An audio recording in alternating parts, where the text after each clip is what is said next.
Hello, and welcome to the final session of the Denver Democracy Summit. I'm Ryan Heath. I'm senior editor at Politico and the author of our Global Insider newsletter and podcast. And I am delighted to introduce Representatives Liz Cheney, Republican from Wyoming, and Jason Crow, Democrat of Colorado.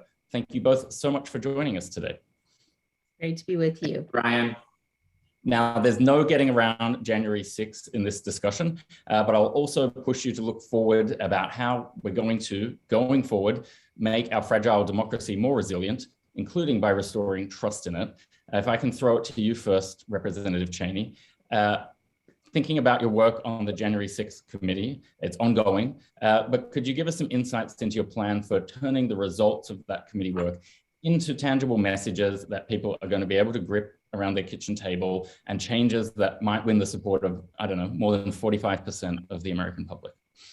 Well, thanks so much, Ryan. It's great to be here, and thanks very much to DU and thanks to Jason as well, my friend and colleague. These issues are just crucially important, as you pointed out, and I do think that as we look as a committee at what very clearly provoked the violence on the day of the 6th and the extent to which the former president and those around him were responsible for that. The story of that is important also because it tells you how fragile our institutions are. And I think that certainly as I talk to people across Wyoming, as I talk to people across the country, making sure people recognize that at the end of the day, it's individuals who make a difference. And I think that is a message for the future. And it's a message about, you can't just sit back and say, well, the institutions held that day without stopping to think about why that was, and stopping to think very specifically about the people at a state level, at a local level, people who stood up to pressure from former President Trump and did their jobs. People like Vice President Pence, who stood up to tremendous pressure to do something that was not only un-American, but would have been unconstitutional and illegal in terms of the former president pressuring him to reject electoral votes. And if you look at the Capitol police officers and Metropolitan police officers, the people who fought unbelievably intense battle for hours that day to defend us, to defend the Capitol. And the message of all of that is just such a lesson for us as Americans, in particular, for people who live in democracies all around the world. And that is that those democracies don't sustain themselves and they don't survive without the commitment and dedication, contribution of individual people all across our elective offices, as well as at state and local levels. And I think that is just a fundamentally nonpartisan message that we have to carry with us and inspire young people, especially to get involved and engaged because of the important role they have to play. Such an important takeaway. We all have choices about how we conduct ourselves in a democracy.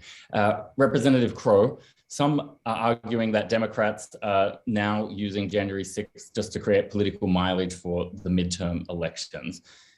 Give us your view on what's a way where we can deliver justice, make clear what is and isn't acceptable behavior in our democracy while not simply running a political party campaign ad. Well, thanks for guiding this conversation, Ryan, and thank you to the University of Denver and the Corbell School of International Studies for hosting this and putting this forum together. It's a really important discussion, and maybe it's never been more important than it is now as democracy faces multiple threats, and as we're really in the end of the first decade of a democratic recession. Starting around 2011 to 2012, democracies around the world started to recede after about 20 years of progression. So having this intentional conversation is very important. And of course, to my friend Liz Cheney, it's always a joy to join in conversations. And I think that's just proof that you can disagree on all myriad of political and policy issues. But at the end of the day, we're Americans, and fundamentally our values and what we have in common, and our willingness to defend the Constitution and truth is a stronger tie on any given day than maybe any of our policy disagreements. So, I mean, I think what we have to look at when we look at these efforts to recharacterize or to reframe what happened on January 6th is a couple of things. Number one, our independent obligation to tell the truth, regardless. I've long said that I can't influence or I can't force other people to say what I want them to say, but I have my own obligation. I've taken an oath many times in my life. I took an oath when I first joined the military. I took an oath when I re-enlisted. I took an oath when I became a lawyer, and I took an oath again as a member of Congress. And all of those oaths had independent obligations for me to tell the truth and to continue to tell that truth, sometimes at personal cost. So we have to continue to do that and not shy away from it and not be encumbered by other people's lies or disinformation. But we also can't be naive about the fact that disinformation, misinformation, and disinformation is out there, and that there are people who, frankly, are unencumbered by the truth, who are willing to say anything and do anything.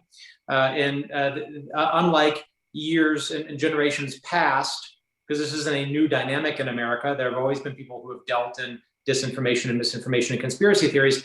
What's different about this now is they have the tools of spreading that with social media, with certain cable news, and with other outlets that allow the vast spread of that information at the same time as you have people legitimizing it and mainstreaming it, holding very high offices in the land. So there are two dynamics that make this very unique. And I think we have to make sure that we are addressing both of those by standing up and not allowing people that hold offices, people that serve with us in Congress to do so without that being answered. Now, the leadership challenge for anyone who is in a position is obvious, and that is we don't want to give oxygen to that unnecessarily, and we don't want to elevate folks who say and do egregious things, but at the same time, we can't allow things to go unanswered. So that, frankly, is a very tough challenge for those of us that have platforms and figuring out how we manage and balance those two things. And in many ways, you are perhaps in the tightest of corners, Representative Cheney. I think you can take as a given that in defending the Constitution, which you do very vocally. But I was wondering if we could dig a little bit into the how aspect. How are you going to create a path for winning this internal debate inside the Republican Party about the need for free and fair elections and sticking to the Constitution? You know, I think the audience would love to hear what your plan is for outlasting what seems to be a majority at the moment in your caucus that is really questioning these core tenets of democracy. Well, it is, I think, just it's a crucial question.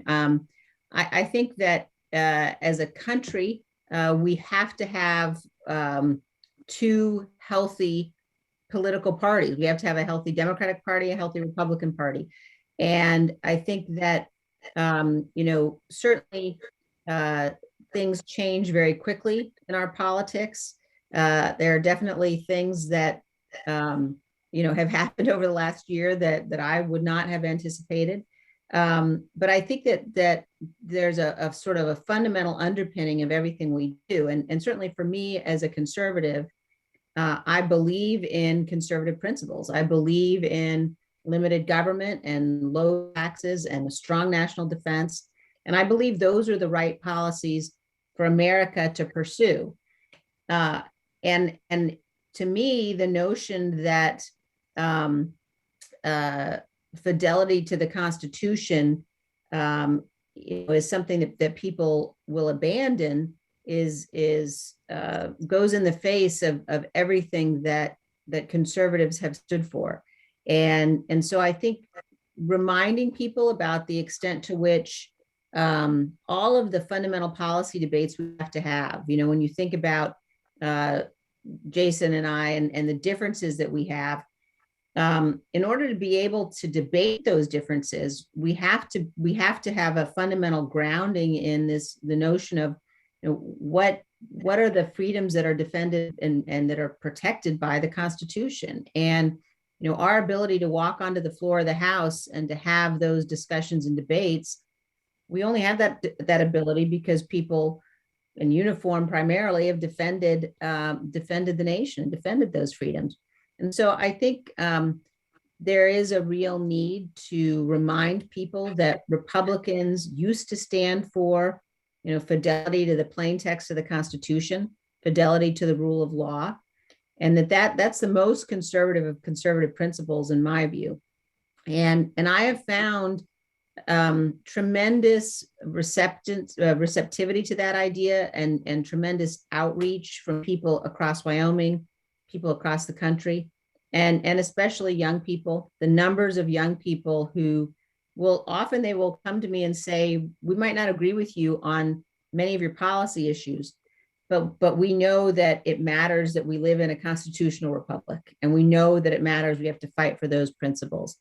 And I believe that's my responsibility and that's my duty, and not to calculate the political piece of it, because fundamentally it's got to be about something much more important than the politics.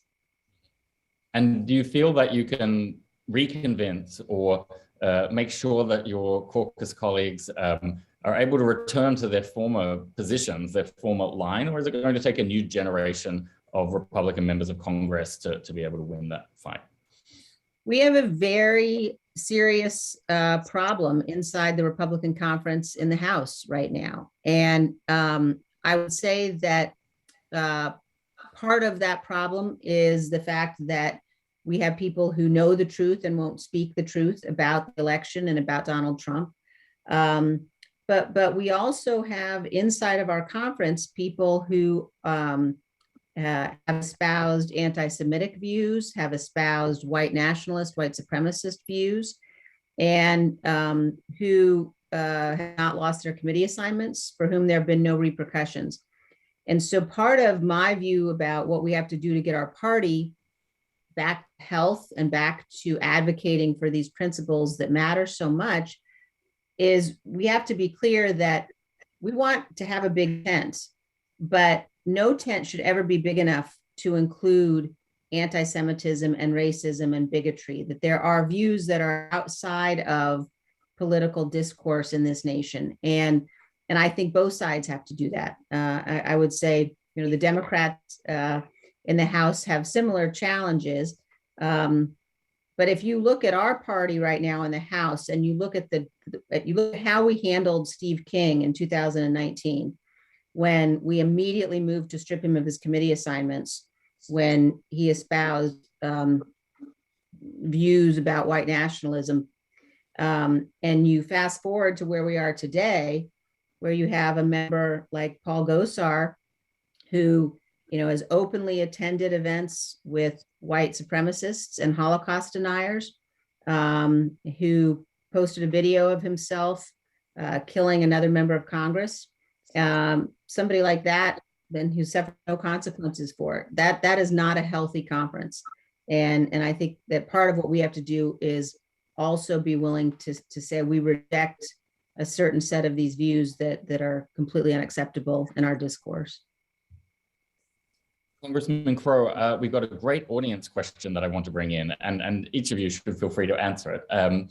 Dustin, who's a Corbell graduate student, asks, how do we reach people on both the left and the right who no longer believe that American democracy works for them or serves their interests? Yeah, that's a really nice question, Dustin. I think two things. Number one, ultimately the change is not going to happen in Washington, right? I mean, we set a tone.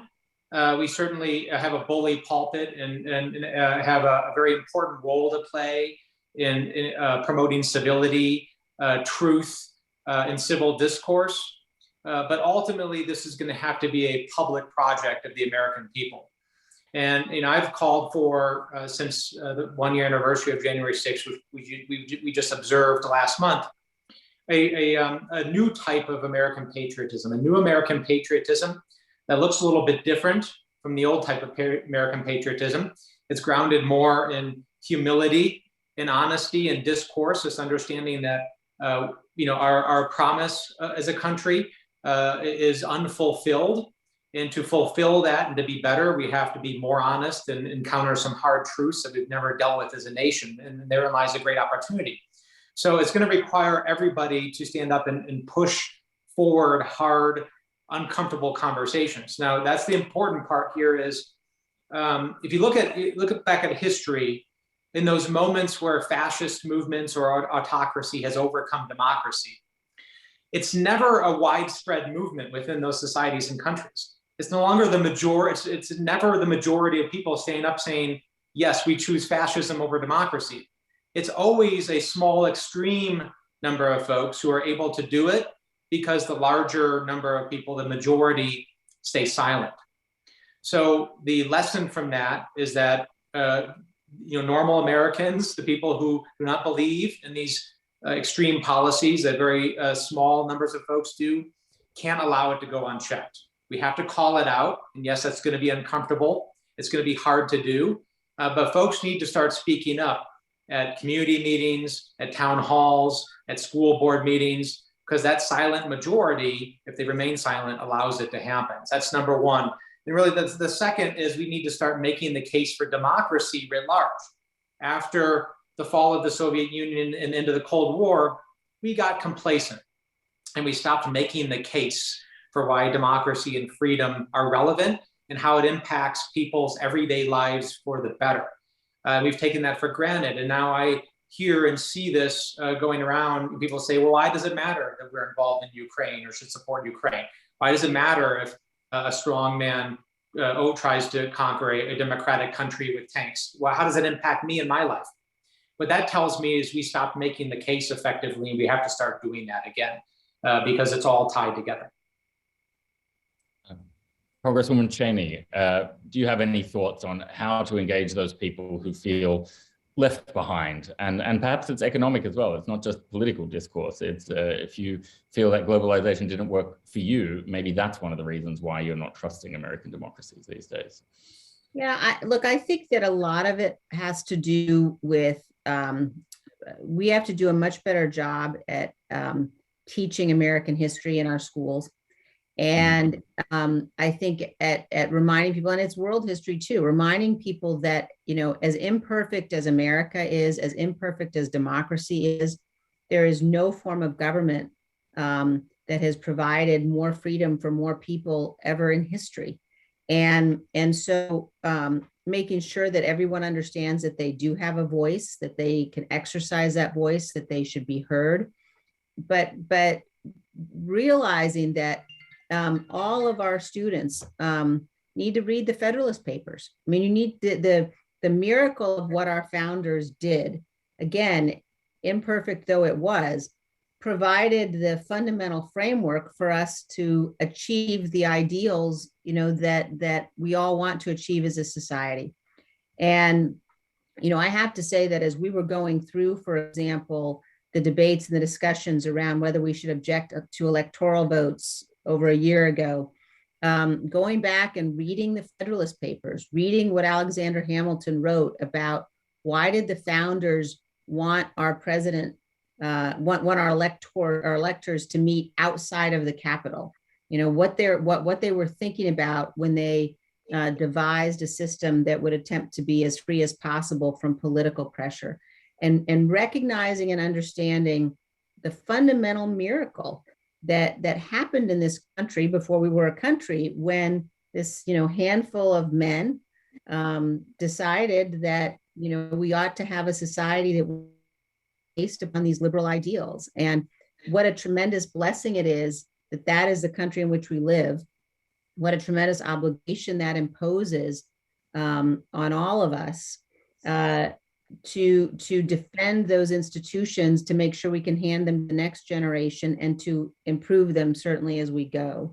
And I think that's the notion of individuals making a difference. I've worked in Eastern Europe, I've worked in the Middle East, I've worked in countries around the world before there were democracies, in Eastern Europe as the wall came down, in the Middle East, countries that are not democracies, in the Arab world, for example, and the fundamental rightness of being able to make decisions about who leads you and what kind of laws are passed, and having freedom of speech and the freedom to worship the way you want, and all of those freedoms that are protected in the Constitution and the Bill of Rights are invaluable. and so important for young people to learn that so that they understand what's at stake. When you watch how messy our democracy is and how many flaws that it has, realizing there is no better system and we all have to work to make this one the best possible.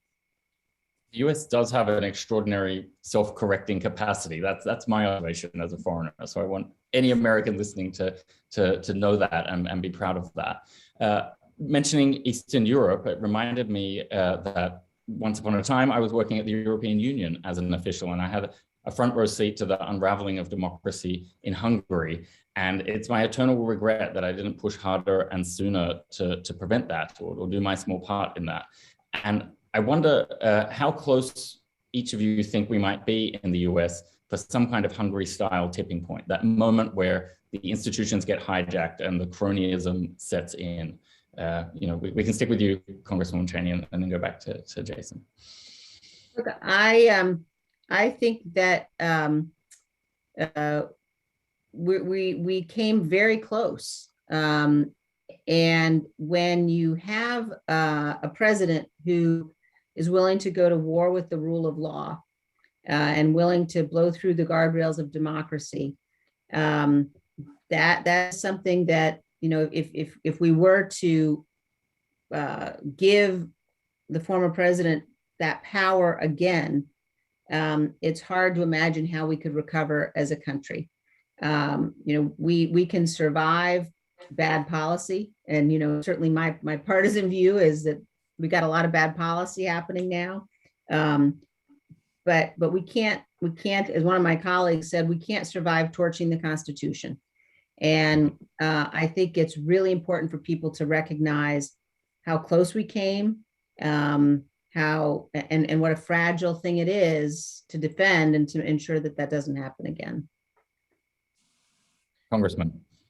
Yeah, and I agree with that. I mean, there's that famous adage that democracy is just one generation away from extinction, and that's rooted in the notion that democracy is not institutions, it's not documents. There's no external thing that makes up democracy that protects it and self-perpetuates it.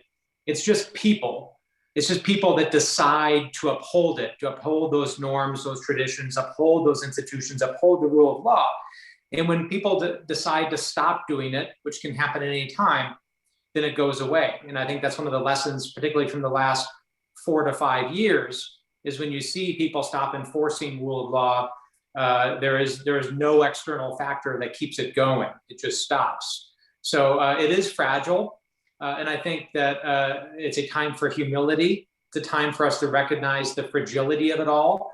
And I think if we do that right, if we actually have that humility and recognize the fragility, it could be a wonderful moment for our country. We could reinvigorate it.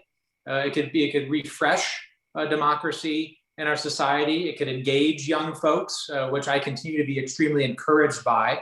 The last 4 to 5 years, we've seen an engagement of younger generations in our democracy, people running for office, people organizing, people speaking up that we didn't see before. And I get a lot of solace out of that because we can certainly come out of this better. But that also is not inevitable. It can go one of two ways. We can come out of this much worse and we can lose it, or we can come out of better. And I think that will be determined by what happens, frankly, in the next couple of years. Now, there's a lot of work to do in a lot of subfields of these discussions, but thinking about some of the foundational layers of it, I was wondering, Congressman, what you think the top priority to fix is in each of civics education and media literacy. Well, in terms of civics education, I think we need to better integrate this idea that the history of our country really is this history of tension between our highest ideals and our worst impulses. This has been a tension that has followed us the entire project in democracy in America.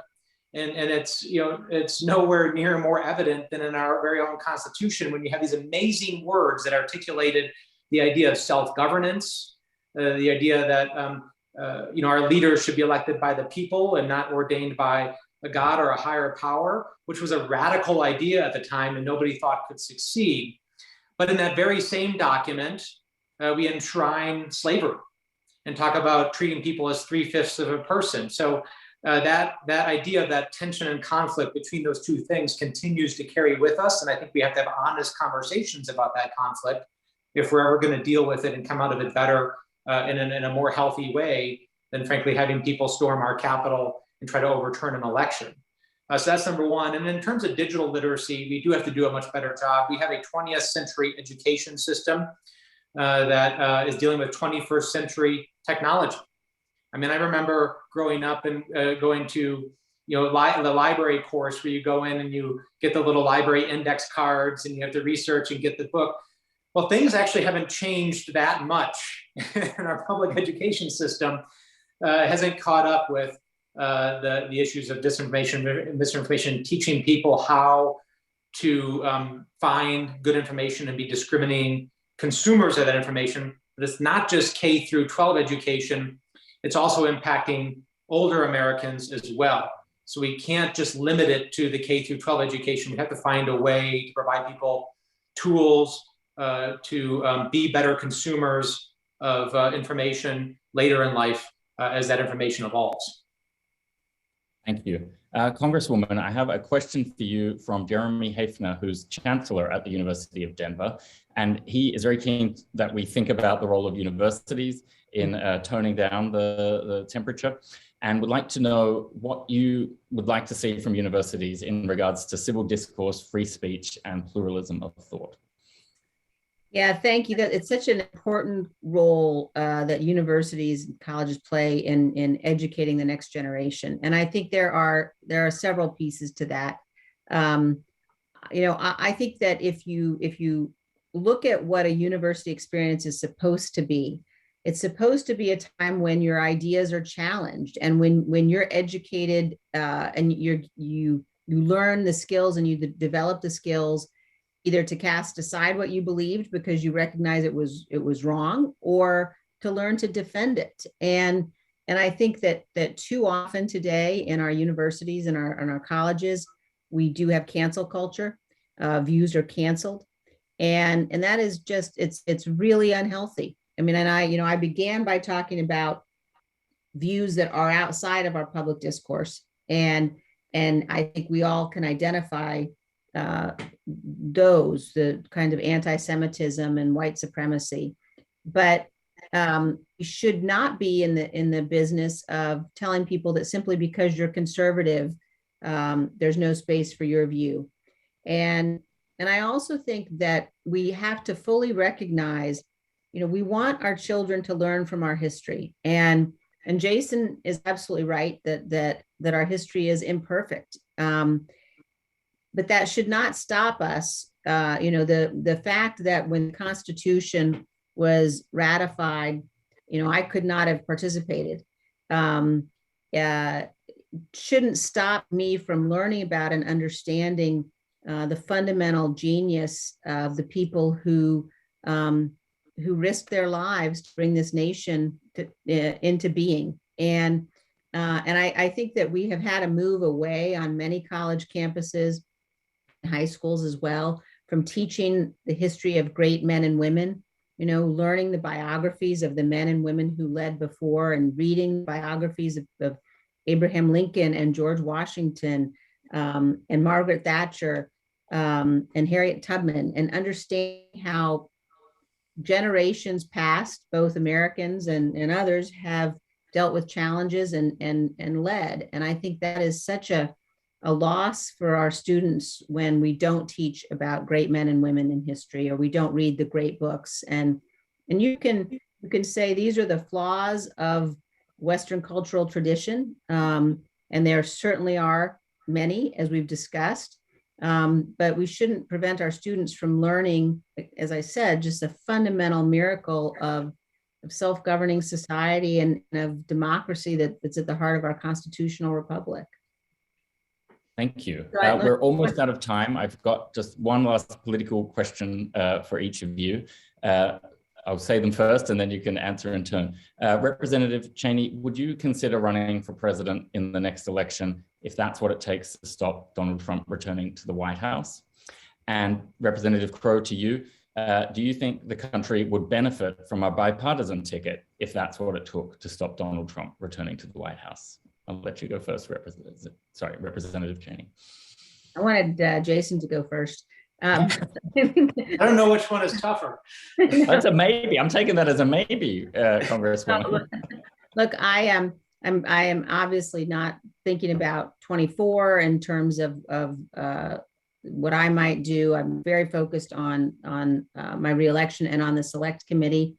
And I think the substance of ensuring that whoever we elect as president is somebody, and I obviously want it to be a Republican, want it to be somebody who shares the views that I do, but we have to make sure it's somebody who believes in the Constitution and who we're going to entrust. It's such a tremendous trust we place in the president. And as Jason said, if the people decide in this country that they're not going to defend the institutions, particularly if the person who sits in the White House decides that, then the country can't protect itself and the institutions can't. So I think that's the most important thing. Well, I want a Democratic president and vice president. That's obviously my strong instinct and response here. That's based on a couple of things. It's, first of all, not partisan as much as it is, as my friend and colleague pointed out earlier, the Republican Party is dealing with a soul searching right now, and it needs to go through that process. And frankly, I think that one of the ways to help with that process is a strong rebuke to the politics and the division of the former president. They can come in a lot of different forms, but it can come at the ballot box as well. So I think that's what needs to happen. And I do think there needs to be a writ large kind of uprising of Americans of both political persuasions, because I absolutely agree with Liz that we need two strong, viable parties for this project to work. That's what our system is based on. And it doesn't work when I don't have a good negotiating partner on the other side of the aisle. And that's becoming increasingly harder to find in Congress. So we need to reinvigorate that. And then there's also the important point that I'm not always right. And that project of sussing out ideas doesn't stop when you leave college. This is really complicated stuff that we're dealing with. These problems are very hard. There's a lot of consequences to them, unintended and intended. And it's so important for me to have somebody that I can have a tough, nuanced policy discussion with, that can challenge my ideas. I can challenge his or hers, come up with the best resolution for the American people. And right now, that's hard to have. So we have to look at how we can reinvigorate that for the good of the country.